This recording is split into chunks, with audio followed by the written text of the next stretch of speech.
The filling fell out of my tooth. Valley in my mouth, wind feels like fire, food tastes like thorns. My body accurately depicting my spirit, perfectly describing who I am as poet and woman. The whole of me is open, raw, nerves exposed, sensitive to touch, ever ready flinch at the reach. I am the strongest fragile I know. Hanging on by moment, promising nothing to tomorrow, withstanding wicked pain, anger, hypomania, depression, bipolar. Despite the roller coaster, I am here, going up too far, down too low, courageous enough to feel it all, bold enough to show up.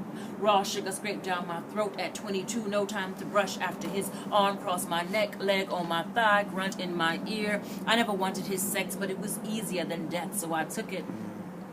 Guided my rubber legs to his door, held my face in his hand, smiled, and said, "What you gonna do? Go tell?" And I didn't. I left.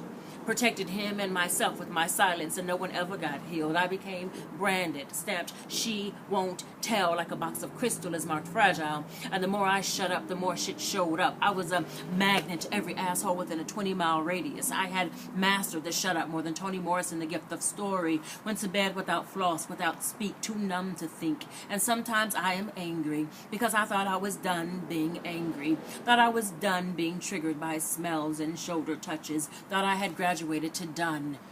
Isn't there a done? There is a done, right? Thought I was past this place.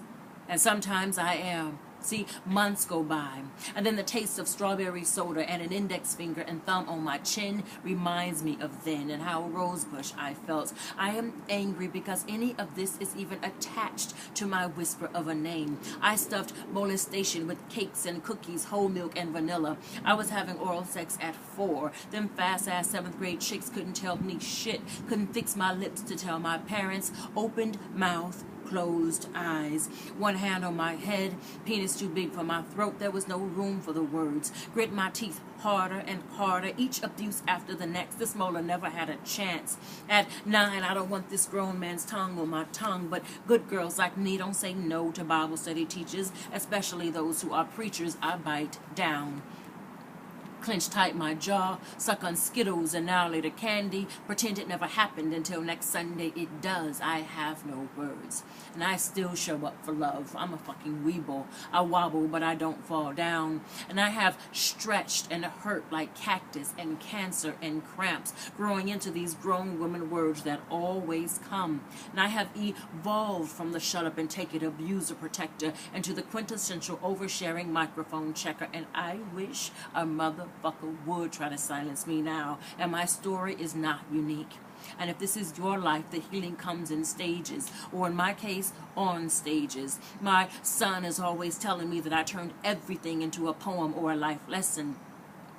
I can't let keys be lost without making that a metaphor on being still, or sweep dust without reflecting on the finite of our bodies, and he is right.